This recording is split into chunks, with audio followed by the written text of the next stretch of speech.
Albert Einstein once said, "If you judge a fish based on its ability to climb a tree, it will live its whole life believing it is stupid."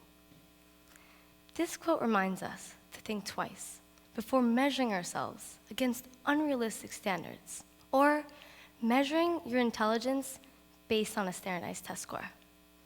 Now, I want you to imagine a world where we students are not defined by a single test score, but by our unique abilities and individuality.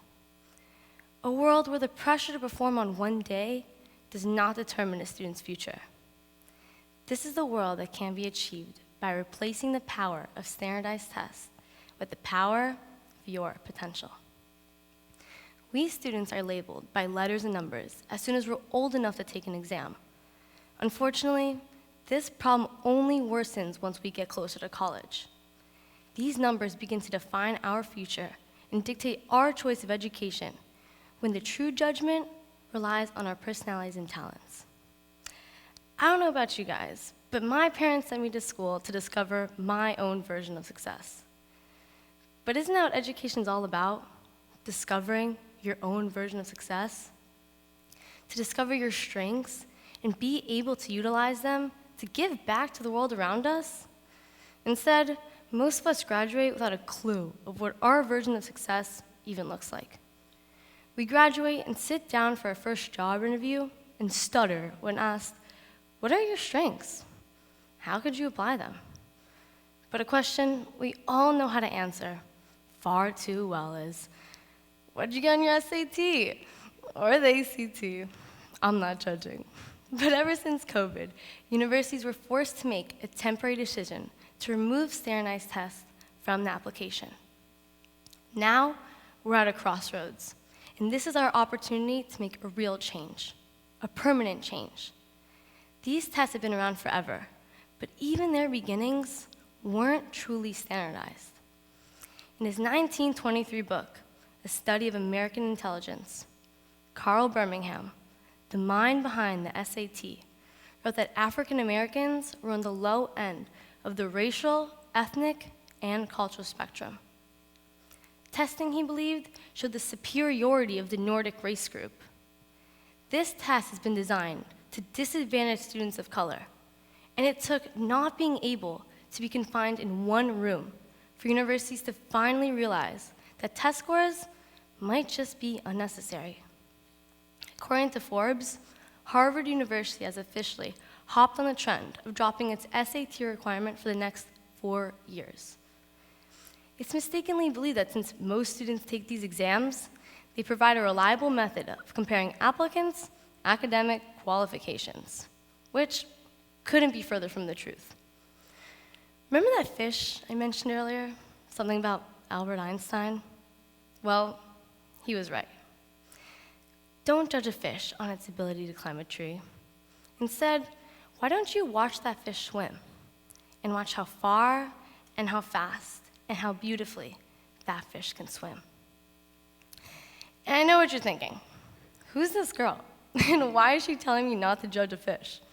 Well, I'm a student, just like you, who might have wondered, what if that fish wanted to be a biochemist, being judged on its ability to write a poem?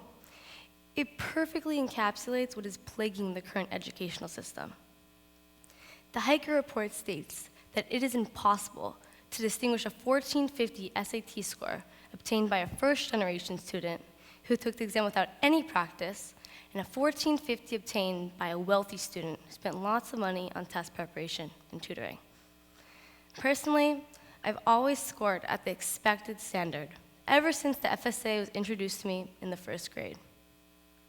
Average, and more average summarize my report, restricting me to the idea that I must be the same as everyone else. I truly believe that my performance on these standardized tests was always an accurate indicator of my intelligence. I mean, why would my fifth grade self believe anything else? But after being able to distinguish between my strengths and weaknesses, one being taking anxiety written time tests, allowed me to push past this title of average and quit allowing this test to define me. And now, as my younger brothers begin to follow in my footsteps, I'm able to notice the same pattern within them, the drawbacks of being constrained by an average mindset. One of my younger brothers suffers from a learning deficit that prevents him from thinking as quickly or as proficiently as his peers. And of course, according to standardized testing, he is labeled as a below average student. But I'm confident that this is not a question on whether or not he is bright, but rather how this label has affected his confidence. His genuine abilities are undervalued as I watch him advance from grade to grade with the same label stuck to his forehead. Due to this lack of direction, most students often choose the simplest strategies to maximize their exam scores without actually learning anything. The constant emphasis on test preparation and the pressure to perform well on this one day makes learning feel more like a chore rather than doing something we're supposed to love. Which I find pretty ironic because isn't the true purpose of education to discover your own version of success? Isn't that what going to college is all about? To pursue your major, your desired interest? In other words, your passion. Diane Ravitch once said, "Sometimes the most brilliant and intelligent students don't shine in standardized tests because they don't have standardized minds." Which leads us to wonder, what could be a replacement for standardized tests? And of course, interviews would be ideal, but for big schools, it is virtually impossible to meet with the tens of thousands of applicants. And now, with a daunting college essay, it's the only part of your application that allows you to explain who you are. According to newvisions.com, the essay is the most important part of your application because it gives you your chance to shine.